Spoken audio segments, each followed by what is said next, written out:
হাসিনা সরকারের পতনের পর এই প্রথম ভারতীয় সেনাবাহিনীর গোয়েন্দাদের একটি দল 4 সদস্যের বাংলাদেশে আসছে।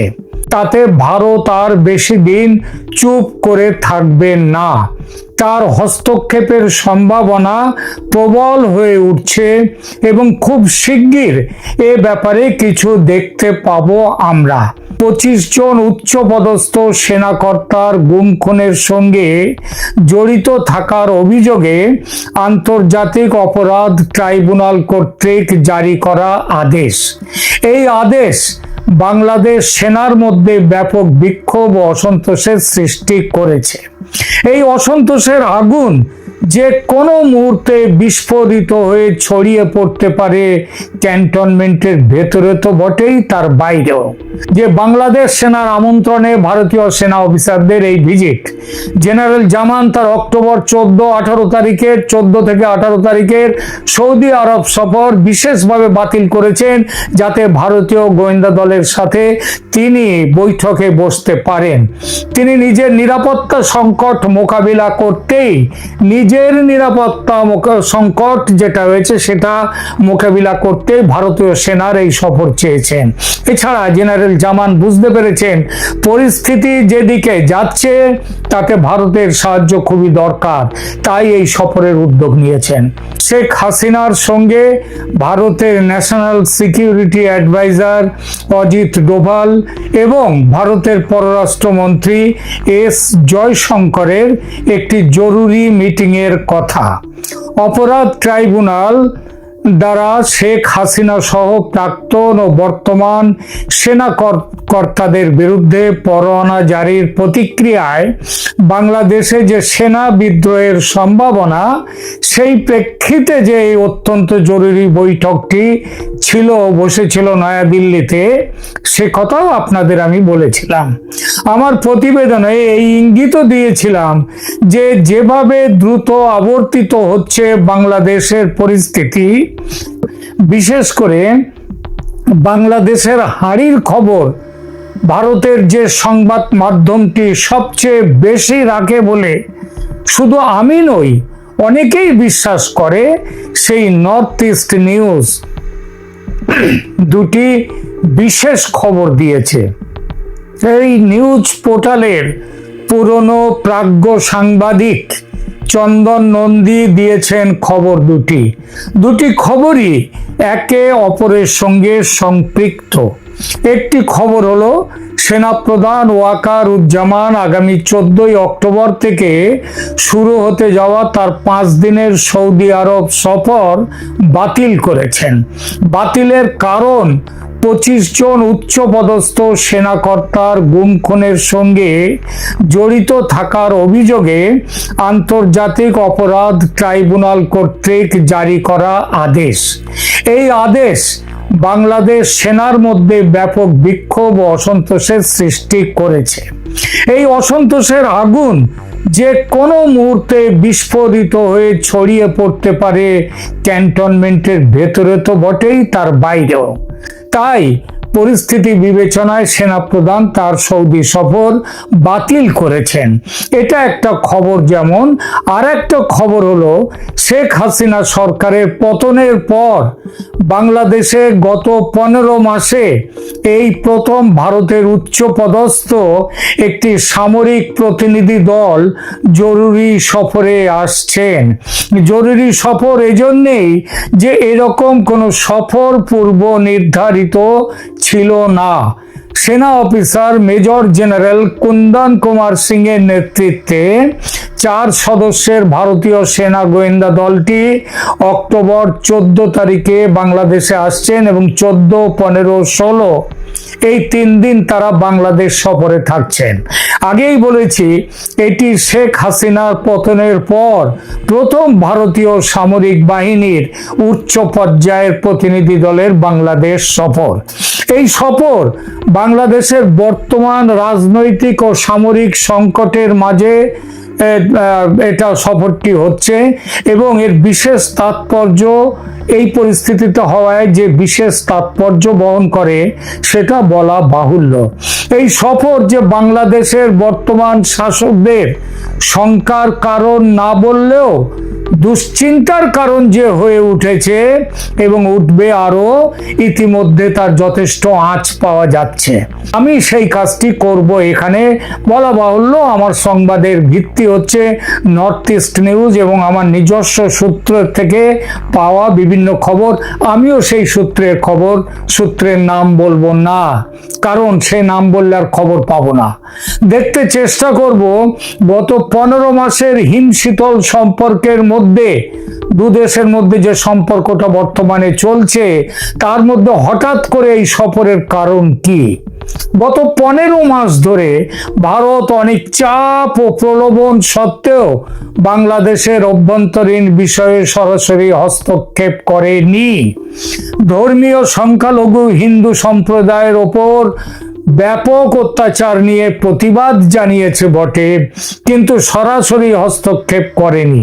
তাহলে বাংলাদেশের সাম্প্রতিকতম টালমাটাল অবস্থায় কেন ভারতীয় সামরিক প্রতিনিধি দলের এই সফর?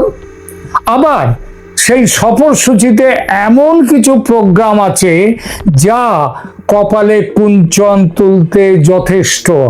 আমরা পরে আসছি সেই আলোচনায়।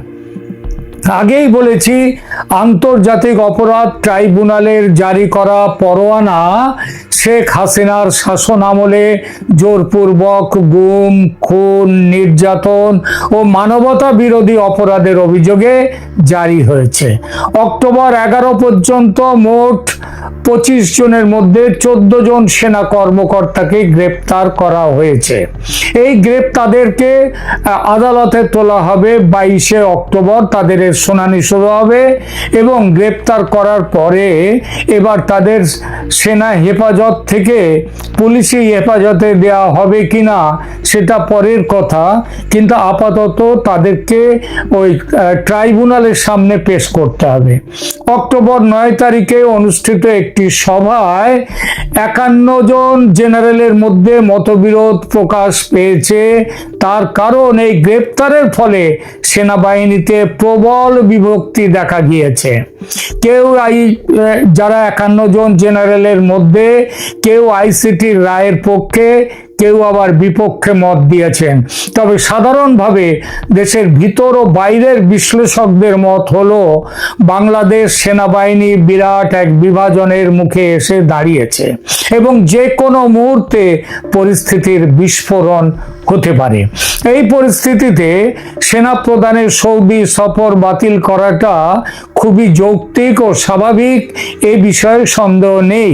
কিন্তু কথাটা হলো, এমন উত্তেজনাকর পরিস্থিতির মধ্যে ভারতীয় সেনা গোয়েন্দাদের সফর, সেটা তো ওটা যেমন স্বাভাবিক, সৌদি সফর বাতিল, তেমনি এটাও হচ্ছে অস্বাভাবিক। বুঝতে অসুবিধা হওয়ার কথা নয় যে এর পেছনেও কিন্তু কারণ আছে। কারণ ছাড়া কোনো কাজ হয় না। এই সেনাবাহিনী এবং যে হেডকোয়ার্টার সেনার, তার সম্পর্কেই, অর্থাৎ ওয়াকারুজ্জামান সম্পর্কেও এর মধ্যে অনেক কিছু ব্যাপার রয়েছে। বিশেষভাবে উল্লেখযোগ্য আছে যে বিষয়টি, সেটি হচ্ছে এই দলটি শুধু ঢাকাতেই থাকবে না, এই দলটি কক্সবাজারেও যাবে। কক্সবাজার সফরটি বিশেষ গুরুত্বপূর্ণ এজন্যেই যে পাকিস্তানি সামরিক তৎপরতা এখানে ভীষণভাবে বৃদ্ধি পেয়েছে। গত কয়েক মাসে পাকিস্তানি সেনা কর্মকর্তারা বাংলাদেশে একাধিক সফর করেছেন এবং কক্সবাজারের রামু ক্যান্টনমেন্ট পরিদর্শন করেছেন। এছাড়া পাকিস্তানের আইএসআই কক্সবাজার, উখিয়া, টেকনাফ এলাকায় তাদের উপস্থিতি প্রতিষ্ঠার চেষ্টা করছে। এই এলাকাটি মিয়ানমার সীমান্তের কাছে অবস্থিত এবং আরাকান আর্মির কার্যক্রমের সাথে যুক্ত। ভারত ইতিমধ্যে মিয়ানমারের সৈন্য সমাবেশ করেছে। সেটা মাথায় রাখলে বুঝতে অসুবিধা হয় না যে পার্বত্য চট্টগ্রাম ও সন্নিহিত অঞ্চলে একটা নির্দিষ্ট পরিকল্পনা নিয়ে এগোচ্ছে ভারত এবং কক্সবাজার সফরের সঙ্গে সেই পরিকল্পনার যোগ আছে। গত কয়েক মাসে ভারত চুপচাপ দেখেছে বাংলাদেশের ইউনূস সরকার ও সেনাবাহিনীর বিশেষ একটি অংশের সঙ্গে যোগসাজশ করে পাকিস্তানি সেনাবাহিনীর ক্রমশ বেড়ে যাওয়া হবনবি। এবার কি তাহলে তার পাল্টা দিতে নামলো ভারত? এই সফর কি ভারতীয় হস্তক্ষেপের নতুন যে পর্যায়, এই পর্যায়ের সূচনা করলো? এই প্রশ্নের উত্তর দেওয়ার আগে দেখব ভারতের সম্ভাব্য উদ্দেশ্য কি হতে পারে। পরিস্থিতির মূল্যায়নটা একটা বড় তাদের উদ্দেশ্য। বাংলাদেশ সেনাবাহিনীর অভ্যন্তরীণ অবস্থা এবং পাকিস্তানি প্রভাব সম্পর্কে জমিনি স্তরে মূল্যায়ন করাটা হচ্ছে একটা বড় লক্ষ্য। দ্বিতীয়, ঐতিহ্যবাহী সামরিক সম্পর্ক বজায় রাখার চেষ্টা। বাংলাদেশ ভারতের সামরিক সম্পর্ক অনেক দিনের, অর্থাৎ ভারত বলতে চাইছে সেই সম্পর্ক তারা বজায় রাখবে। চোরের উপর রাগ করে মাটিতে ভাত খাবে না। অর্থাৎ তোমরা সম্পর্ক কাটতে চাইলেও আমরা কাটতে দেব না। প্রতিপক্ষীয় কার্যক্রম মোকাবেলা করার একটা উদ্দেশ্য আছে। পাকিস্তান ও চীনের ক্রমবর্ধমান প্রভাব মোকাবিলা করাও এর একটা উদ্দেশ্য ভারতের। এবং সবশেষ যে বার্তাটি ভারত গত 15 মাস দেয়নি, সেই বার্তাটি দেয়া, সেটা হলো 71-এ তোমাদের স্বাধীন করতে অনেক রক্ত দিয়েছে ভারতের সেনা, ভারতের জনগণ অনেক ত্যাগ স্বীকার করেছে। সেই ত্যাগ, সেই রক্ত এত সহজে ভুলে গিয়ে শত্রু পাকিস্তানের কলোনি করতে চাইছো তোমরা তোমাদের দেশে, কিন্তু সেটা আমার দেশের শান্তি ও সার্বভৌমত্ব ভঙ্গ করবে, আর সেটা আমরা হতে দেব না। অর্থাৎ গত 15 মাস ভারতের ভূমিকা ছিল অনেকটা প্যাসিভ স্পেকটেটর, মানে প্যাসিভ দর্শক, খুব একটা পরোক্ষ দর্শকের ভূমিকা। সেটা পাল্টে এবার অ্যাক্টিভ অ্যাক্টর হতে চলেছে ভারত। সেনা গোয়েন্দা দলের এই সফরকে তাই কেউ যদি বলেন ভারতের অ্যাক্টিভ অ্যাক্টর হওয়ার সূচনা, তাহলে আমি সেটা মেনে নেব। তর্কের খাতিরে কেউ বলতেই পারেন শেখ হাসিনা আমলে নিয়মিত সামরিক বিনিময় ছিল, এটাও তেমনি একটা। গবেষণায় দেখা যায় যে শেখ হাসিনার শাসন আমলে ভারত বাংলাদেশ সামরিক বিনিময় ছিল অত্যন্ত নিয়মিত ও ঘন ঘন। 2023 সালের আগস্টে 5ম বার্ষিক প্রতিরক্ষা সংলাপ অনুষ্ঠিত হয় ঢাকায়, যেখানে ভারতের প্রতিরক্ষা সচিব গিরিধর আরামানে এবং বাংলাদেশের তৎকালীন সশস্ত্র বাহিনী বিভাগের প্রধান staff officer lieutenant general Wakeruzzaman অংশগ্রহণ করেছিলেন। 2024 সালের জুলাই পর্যন্ত এই বিনিময় অব্যাহত ছিল। ভারতীয় নৌবাহিনী প্রধান দীনেশ কুমার ত্রিপাঠী জুলাই 1 থেকে 4 গত বছর 2024-এ বাংলাদেশ সফর করেছিলেন। এরপর আগস্ট 5 তারিখে গত বছর শেখ হাসিনার পতনের মাধ্যমে এই নিয়মিত সামরিক বিনিময় বন্ধ হয়ে যায়।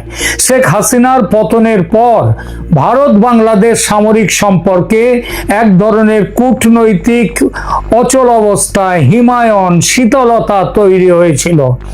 নভেম্বর 5, 2024 সালে ভারতীয় সেনাপ্রধান উপেন্দ্র দ্বিবেদী এবং বাংলাদেশের সেনাপ্রধান জেনারেল ওয়াকারুজ্জামানের মধ্যে একটি ভার্চুয়াল বৈঠক অনুষ্ঠিত হয়। ভার্চুয়াল বৈঠকটি ছিল ভিডিও বৈঠক। এটাই ছিল আগস্ট 5-এর পর প্রথম সেনাপ্রধান পর্যায়ের যোগাযোগ। এবং 15 মাসে এই প্রথম কোনো ভারতীয় সেনাদল বাংলাদেশ সফরে যাচ্ছেন, তাও যখন বাংলা সেনা বারুদের স্তূপ হয়ে আছে, ঠিক তখন। অদ্ভুত লাগছে না? এবার একটা ভাইটাল প্রশ্নে আসি, কার ইচ্ছায় ও উদ্যোগে ভারতীয় সেনা গোয়েন্দাদের এই সফর? বর্তমান সফরের উদ্যোক্তা কে? একাধিক সূত্রে প্রমাণিত হয়েছে যে এই সফরের উদ্যোগ নিয়েছেন বাংলাদেশের সেনাপ্রধান জেনারেল ওয়াকারুজ্জামান। ভারতের সেনাপ্রধানের সঙ্গে ফোনে যোগাযোগ করে তিনি অপরাধ ট্রাইব্যুনালের ওই পরোয়ানা জারির কারণে উত্থিত পরিস্থিতি সম্পর্কে ভারতের সেনাপ্রধানকে জানালে সেনাপ্রধান জেনারেল দ্বিবেদী প্রতিনিধি দল পাঠাবার সিদ্ধান্ত নেন। এই দলটি সরেজমিনে পর্যবেক্ষণ করবে পরিস্থিতি, তারপর প্রয়োজন পড়লে উপযুক্ত ব্যবস্থা নেওয়ার কথা ভাবা হবে। এর সোজা মানে এটাই দাঁড়ায়, বিশেষ পরিস্থিতির কি তাহলে? সামরিক আদালতের পরোয়ানা ও সেনাবাহিনীর অভ্যন্তরীণ সংকটের প্রেক্ষাপটে এই সফর, সংকট চালিত কূটনীতি। এই সফর হলো ক্রাইসিস ড্রাইভেন ডিপ্লোমেসি, অর্থাৎ সংকট মোকাবেলার জন্য নেয়া কূটনৈতিক পদক্ষেপ। জেনারেল জামান তার ব্যক্তিগত প্রাতিষ্ঠানিক অস্তিত্ব টিকিয়ে রাখতে ভারতের সহায়তা চাইছেন। এবার প্রশ্ন, এই সফরে মোহাম্মদ ইউনূসের অন্তর্বর্তী সরকারের সমর্থন আছে কি? যতদূর জানা যাচ্ছে ইউনূস সরকারের পক্ষ থেকে তো সমর্থন, এই উদ্যোগের সমর্থনে তো কোনো প্রমাণ নেই, বরং তিনি তার বিরোধিতা করেছেন। সরকার ও সেনাবাহিনীর মধ্যে বিদ্যমান ঠান্ডা যুদ্ধের প্রেক্ষাপটে এটি সেনাপ্রধানের একক সিদ্ধান্ত, এবং এমনও হতে পারে ইউনূস এই সফর সম্পর্কে কিছু জানেন না বলেই খবর। এই সফর ওয়াকারুজ্জামানের ব্যক্তিগত নিরাপত্তা রক্ষার চেষ্টাও বটে। মার্চ 2025-এ পাকিস্তান সমর্থিত জেনারেলদের পক্ষ থেকে জেনারেল ওয়াকারুজ্জামানের বিরুদ্ধে অভ্যুত্থানের চেষ্টা হয়েছিল তিনি আফ্রিকা থেকে ফেরার সময়।